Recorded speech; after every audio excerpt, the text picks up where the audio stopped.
Hey, welcome to another episode of the Coffee Break Podcast, where our mission is to share business ideas, practices, and strategies while we enjoy our cup of coffee. Today is part 2 of a conversation I recently had with Mark Knight and Lars Johnston. We connected over Zoom, a virtual meeting. It was actually part of an Flake Security Business Professionals Roundtable. It's something that we've been doing for the last several months, trying to connect with other business owners and share ideas and concepts and try to help out with our industry to just be a thought leader as we continue to navigate through some strange times in the business world as it relates to the pandemic and how it's impacting our economy. And one of those things that we can all focus on during times like this is, what does our company culture look like? What does it feel like? What are we doing? What activities are we doing to be intentional about it? Are we crafting it? Are we being passive about it? Are we being proactive about it? So those are some of the topics and conversations that we talked about through our conversation, and I think you'll get some more insights out of it. In the last episode, we talked a whole lot about having engaged versus passionate employees. And as we continue to navigate this conversation, we're going to be talking more about how you can focus on that and how you can measure that and understand what that looks like. So grab a cup of coffee and get ready for this conversation. We got so much to say. We got a podcast to make. We're sipping on lattes, and it's time for a coffee break. It's time for a coffee break. Oh, yeah. Business culture, your company culture, is something that you have regardless if you think it's good, bad, indifferent. It's something that you have. It's just innate to your organization. And we're going to be talking today a little bit about the things that affect it. Can you change it? Can you adjust it? What are the observations that we've seen over time? I guess let's kind of jump into the conversation first. Number one, what does company culture mean to you? How do you define it? Lars, what's your definition for how that company culture, how do you identify it? Well, we talk about company culture. We're specifically saying it's a set of values that guide decision-making within your company. The goal of having a company culture for us is that people can make decisions without having to so-called run it up the food chain. It just gives you a set of values. As long as you follow those values, you can make decisions. And, the easiest way to explain it to people, it's how you do things. It's how decisions are made and how you do things as a group that defines your culture. Mark, what about you? Last week's topic was core values. And I think that when you think about building or developing a great culture, it needs to start with common core values that everyone has bought into and internalizes and takes to heart. Just a reminder, you're listening to the Coffee Break Podcast. Also, we wanted to let you know that our team puts together a weekly blog post. You can find it at locdoc.net/blog. It's guaranteed to raise your IQ by 12 points or your money back. So it's pretty much a win-win. All right, back to the conversation. And I heard somebody say this one time and it stuck with me. Culture, your company culture, is more about what you allow versus what you don't allow. And I think what you just said is very true. If you're just letting things happen and being, Dave Ramsey says it quite frequently, to be unclear is to be unkind, right? So there's a difference between being a jerk and telling people things, like coming across like a jerk, versus just being very clear and direct and saying, this is what we're about and this is what works and what doesn't work. From an organization standpoint, I want to go back to the engaged versus passionate employees, and then I want to also talk about your winning culture initiative. But engaged versus passionate employees, Lars, what does that mean to you? Because we've had this conversation a lot about engagement and communication, and Mark said that it is very interesting. He said that he does a weekly or bi-weekly business calls. I know you do a end of the week summary for your organization. I do an end of the week summary for our organization. It's kind of a communication side. And all that's great. Like, we can spend all the time and effort to do that, but if our team members are just like, whatever, delete, then it kind of goes in deaf ears. What are your thoughts on engaged employees versus passionate employees? How do you see that play out? I made a note there. I love the term, just the idea of it. Engagement. We always talk about engagement as Chad, we discussed last week, words matter. So engagement really doesn't hit the mark like passionate does. We've talked a lot about, there's a very specific type of person that's in our industry, in our company. And it's someone that likes being depended on. It's someone that likes helping others, protecting others, being that rock in people's lives, complete strangers. Yep. And they're passionate about it. And we went around and as soon as we understood that, I think is the right word in America, but we went around the room and it really, you could see the difference. And what I would say, the engagement of actively listening to being passionate. And that's when you got the head bobs and even some, welling eyes, that they were really passionate about what they did. And once you could help people see, at a deeper level, what they are contributing to in the big picture and the greater good, so to speak, that's where the passion was invoked. And I just love that. Passion is what we're looking for, not engagement. Mark, I love that. Mark, when you walk through the halls of HL Flake, how do you identify people being passionate versus just being engaged? I think there's an excitement that you see in people, right? And it could be any number of things. It could be that the evening before, they're so interested in the security product space that they read magazines, right? Industry journals or industry publications. And they identify a new product that's coming out, and they think that it would be something our customers would have an interest in, and so you'll see them talk about these things, and there's an excitement there when they're talking about the business, the products, the customer experience, ways that perhaps we could serve our customers that are new and different, that would be meaningful. And I've seen a lot of that, especially since the pandemic started, because we had to pivot and maybe interact with our customers differently than we have been in the past. A lot of it's now virtual. The business roundtable that we're helping sponsor on a weekly basis, the educational sessions that we were providing at no charge. People got excited about those things because they knew that they would be meaningful to others, to our customers. The story I used to tell was that back in the day, the business I was with, PPG, we just landed as a national account, a corporate account. And so the story I told the president when I said, being engaged isn't enough, we need passionate employees. PPG was running a lot of commercials at that time. And I said, I would love for people to be sitting at home with their family. That commercial comes on TV, and to have those people say, hey, you know what? PPG is a new customer of ours. It's those conversations that take place, I think, not only within the business, but outside the business. People feel like they're a part of something bigger, and it excites them to be a part of that. I think one of the things that stood out to me, and that is passionate employees are those that are bringing ideas. And engaged knows what's going on. They're aware of what's going on. Passionate is bringing ideas to try to continue to grow the business. And then people that are engaged or passionate, like those are the ones that you're like, maybe this is not the place for you, because that's the folks that are probably missing the mark significantly.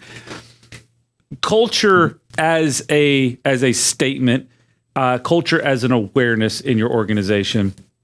Now you're looking at engaging versus passionate employees, and you're looking at how that ultimately affects your customers.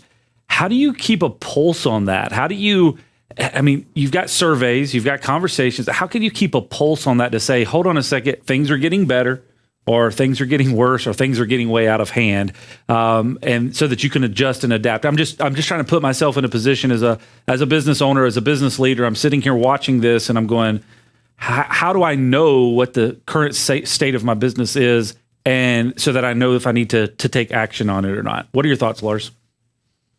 Chad, I've got a question for you. How might you had this question pop into mind. What were your immediate thoughts yourself?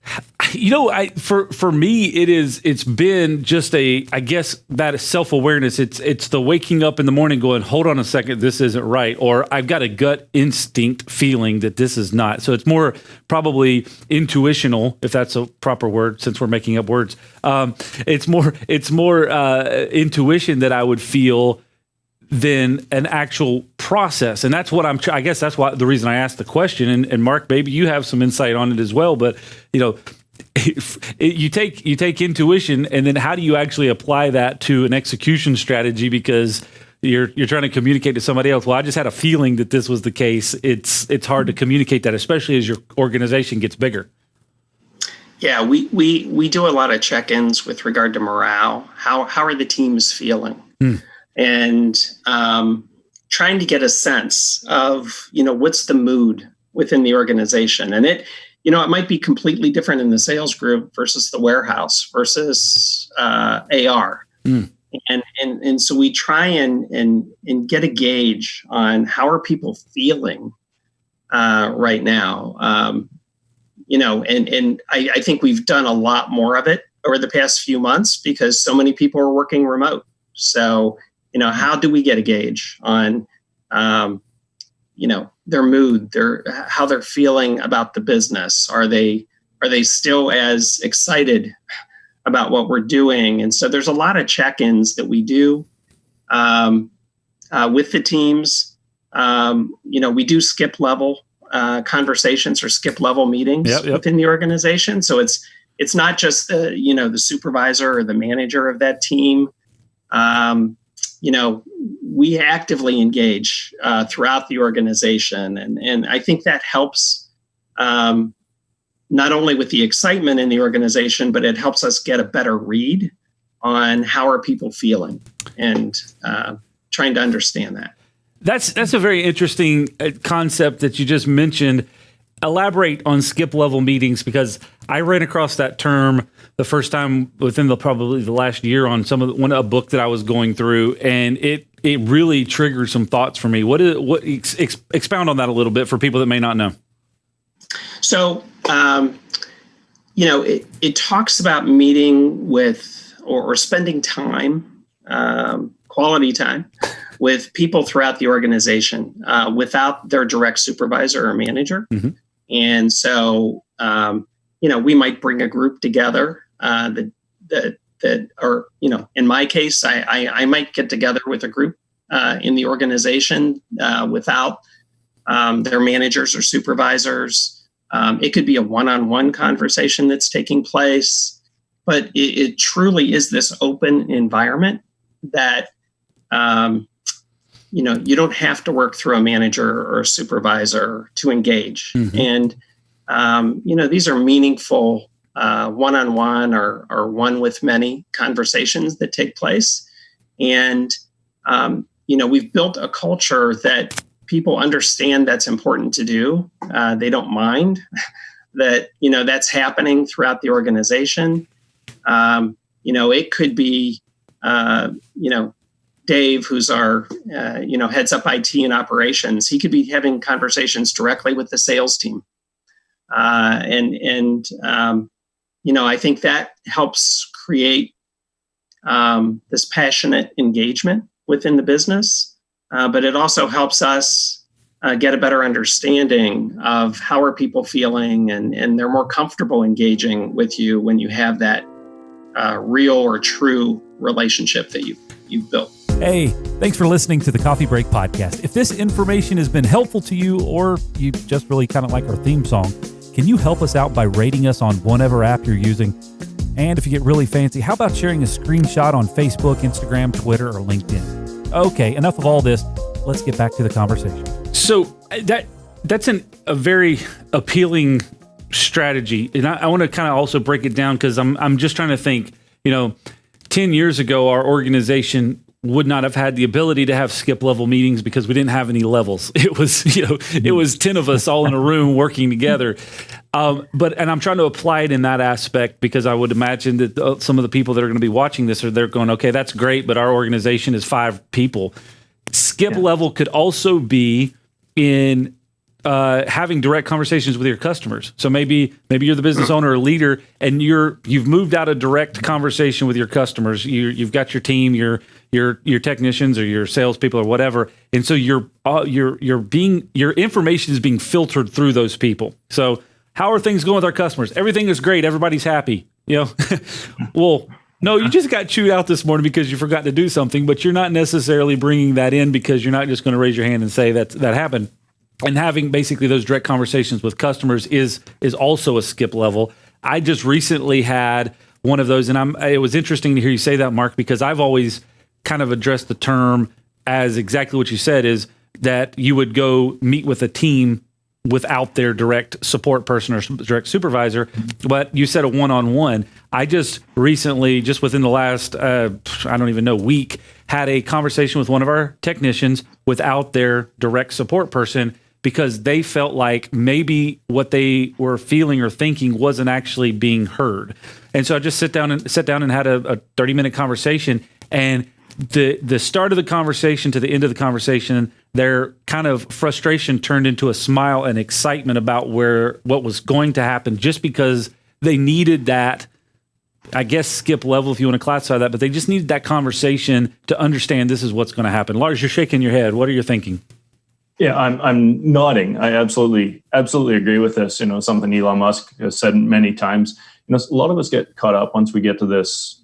You're absolutely right. And chat intuitive was the word you're looking for there. But having that mid-level management is kind of that's the small business, the hardest level to get past is getting that mid-level management. Elon Musk talks about chain of command, and it's for whatever reason somebody somewhere decided that once you get into this mid-level management, you have these different levels of management. Well, you got to follow the chain of command. If I talk to somebody, one of our frontline team members, well, I'm stepping on somebody else's toes, or I'm meddling, or I'm doing something that I should be including them. Whereas Elon would tell you, Elon, because we're friends, I call him by Elon, but Mr. Musk would say, whoever needs to have the conversation should have it. And if you're caught up in our organization talking about chain of command, you don't belong here. Yeah. And I really enjoy that, because I've found as we've grown, we went from 15 to 35 like that. And then 35 was manageable. And then from 35 to 60 was just, oh God, what are we doing? And it just got to that point where, trying to follow the chain of the command, all it really did was cause everything to take much longer, and nothing ever got done because the right people weren't having these conversations. And the idea of the skip meeting, I just love it. We're talking about the question previously. We're talking about how can you tell?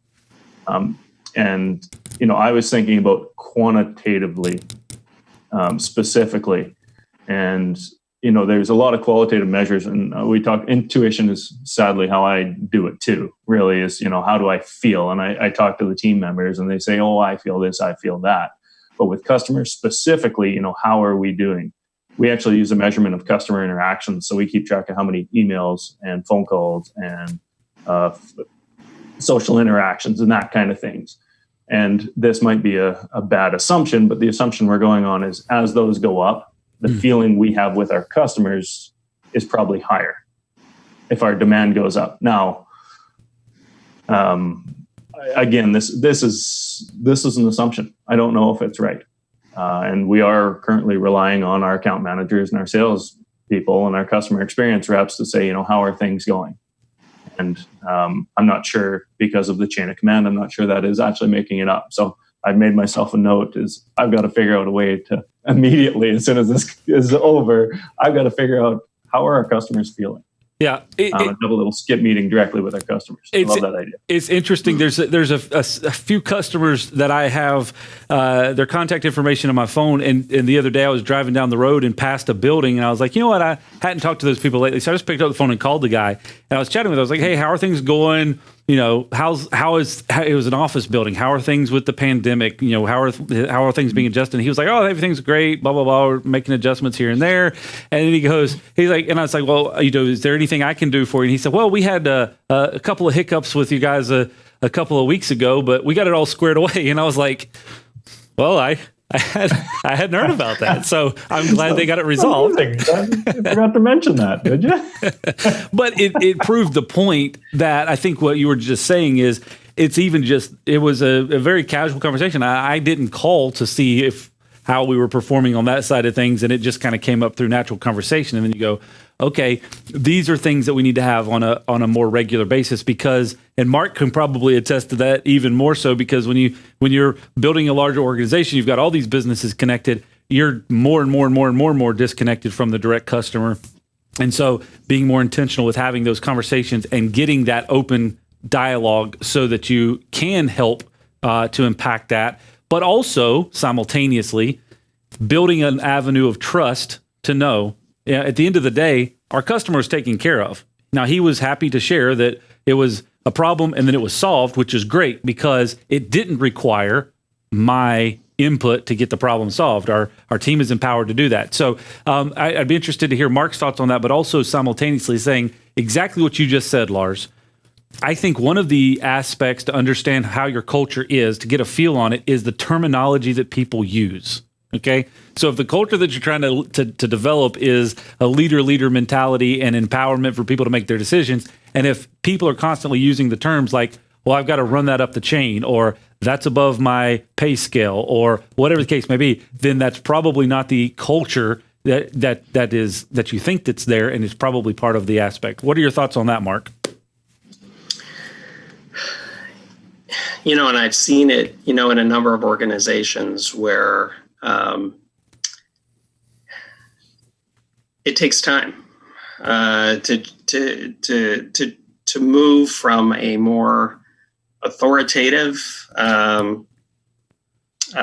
environment to one that is more one of delegation, right? Allowing people to make decisions on their own without having to run it up the chain. I do think every organization over time does develop its own speak, if you will, and there are, you know, begin to be common terms between the organizations, and you know, we're seeing that a little bit with Flake and IKS, right, where, you know, we talked about things in a certain way within Flake, and we find that, you know, the IKS team talks about things using a little different jargon, and so you kind of play off each other, and you form this new understanding or this new jargon within the combined business that people begin to use. So, you know, you really look to build on each other's past, and you know, hopefully the culture that, you know, that evolves is stronger than the culture that pre-existed in either organization. So there you go, that it can kind of overcome that. Mark, do you want to kind of share a little bit about the Winning Culture Initiative that you guys have got going on and what that means? Yeah, I'd love to. Thanks for circling back to that. So, you know, I think especially in the times that we're in today, we felt that we could do more. And, you know, I think culture needs to be driven by everyone in the organization, not by an individual. And so I guess about a month or two ago, I teed up a concept of a winning culture initiative within the business. And some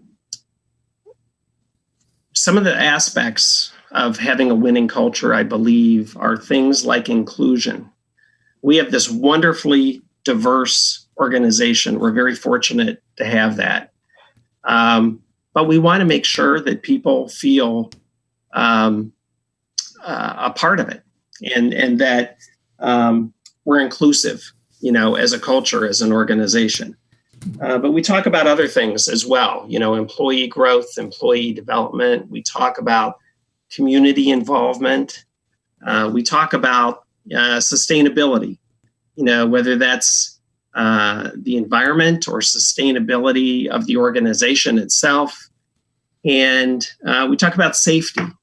We talk about wellness. But there's a lot of different aspects to having a winning culture. And so, I shared this idea with the organization and I said, who would like to be a part of this? Because I don't want to drive this. We want this to be employee led. Mm-hmm. And so we recognize we're not a large enough organization like many, of our customers or even our suppliers. We're not big enough to have, a separate group focused on community involvement and another group focused on, inclusiveness within the business. Mm-hmm. So celebrating the diversity that we have within the organization and how do we go about doing that? And so we decided that we would have one team focused on winning culture, and they'll help define what that means mm-hmm. and what that will be within the business and how we're going to celebrate that or how we're going to educate each other over time. And so we've had, I would say about 10%, a little more than 10% of the employee population has stepped forward and said, hey, I want to be a part of that. I want to be on the team. Mm-hmm. And so they're now beginning to meet on their own, helping define what their mission is going to be, what their focus is going to be, and how we'll help continue to foster the kind of culture we want within the organization, but acknowledging it needs to be broader than just the day-to-day stuff, mm-hmm. right? It needs to address what's happening in the world, what's happening in the communities where we operate, and how we want to be a part of that and how we want to engage with that. It's interesting. So we're talking about culture as for your organization. We're talking about culture. It can evolve over time. And we're also talking about it needs to be driven from the actual team. Like the team members, the employees are the people that are going to actually impact or employ the culture. As leaders, you can help to direct it and set the tone, but ultimately the team is going to be the one that changes the culture, right? So being aware, having that kind of self-awareness to say, hey, this is where I feel that it is, or this is quantitatively, this is what it looks like. And then now we want to adapt and we want to try to set a direction over here, but it's never going to be successful if you can't get your team on board with those changes, because they're ultimately going to be the ones that execute and carry out that culture change by the direction that you set. Is that a fair assessment from what you've all been saying? I think so. They're the ones that need to help live the values, live the culture day to day. Yeah, it's interesting. I think as leaders, at the end of the day, we and I think we've said this before, you ultimately kind of turn into your internal salesperson or your internal coach, right? Because you're basically just working to make sure that you get everybody engaged, involved, and on board with the direction that you're heading in, selling them on kind of that concept and theory, and then allowing them to take it and carry it out and be successful with it. Lars, did you have some thoughts to add? Mark got me juiced there. I was like, absolutely. I'm on board. Mark, you're hiring. Like, let's go. I'm passionate, right? You're invoking passion. I absolutely love it. Our version is, matches maybe my personality a little bit more, but our mission is just to be braggable. And braggable definitely is not a word, but is absolutely a word that we use all the time. And what we talk about being braggable at is being so good at anything you do, whatever it is, whether that is at work, whether that's being a parent, whether that's being a volunteer, whether that's being a learner, whatever it is that you do in your life, be so good at it that other people brag about it. You were talking about seeing the ad on the TV and people saying, hey, that's our company, mm-hmm. that's our new, and having that passion and just being so proud that you want to talk about it. Our mission is, we talk about it, and I've talked about this with Chad a lot, we talk about what do we actually do? What are we in? We're in the people building industry. That's what we do. We build leaders, we build people, we challenge people to be their best. And we want people to be so good in our company that their friends and their family and everyone brags about them. Mm-hmm. It says, that's what it is. And that extends outside of business, that extends to everything.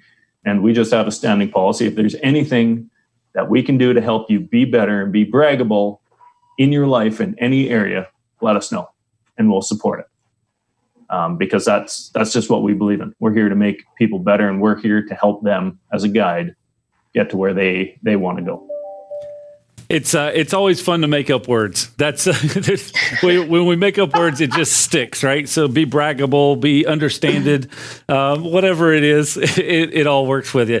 Mark, any closing thoughts on culture for your organization, and we'll wrap this thing up and let people get back to work. Well, our made-up word that you heard last week was servancy. Yep. And it really started with this idea of servant leadership, right? And but we felt it needed to be so much more than that, right? We all need to be supporting each other. Regardless of who you are in the organization, we need to support our teammates. We need to support our customers. And I think it's, making these beliefs actionable. They need to be behaviors within the organization. And hey, I just want to thank both of you so much. I've learned a ton from both of you during this conversation. So, I'm looking forward to, thinking through and applying some of the concepts or ideas that you shared. So thanks for that. Very cool. Mark, thank you very much for, your hospitality before. I know back before when we could travel, it was really cool to come down to visit the operation in Houston, and you walked me through and toured the facility and kind of showed me some of the stuff you guys were working on there. And it's really cool to see that it opened up my eyes to some of the things that we could do different in our business. And I think that's one of the cool things even about this kind of roundtable discussion is the sharing of ideas. The conversations that we have spark ideas in you to implement those in your organization, and then we're all better for it. Just a reminder, you're listening to the Coffee Break Podcast. Also, we wanted to let you know that our team puts together a weekly blog post. You can find it at locdoc.net/blog. It's guaranteed to raise your IQ by 12 points or your money back. So it's pretty much a win-win. All right, back to the conversation. Well, there you have it, folks. Thank you again for tuning in for another episode of the Coffee Break Podcast, and we're excited to share more of these episodes with you. We've got over 100 episodes available online. It's crazy. I cannot believe that we've got that many episodes. It's been over 100 weeks that we've been putting out content every single week on the podcast platforms and on Facebook and YouTube. So we invite you to go check that out. It's all online. It's on our website, locdoc.net/podcast. You can check it out there. You can subscribe to whatever podcast platform you like to listen to those items on, and you can see all the video format as well on Facebook and YouTube. It's all there for you. So go check that out. It's all available at locdoc.net/podcast. Thanks again to Mark Knight and Lars Johnston for their time. Lars has been a great friend of mine for several years. Mark got to know a couple of times over the last year or so. Great guys and working to develop great organizations. And those are the type of people that you want to align yourself with and connect with and learn from. So I appreciate their time and energy and their ability and availability to share the information that they have over the last couple of months. So with that said, we'll see you next time on the Coffee Break Podcast.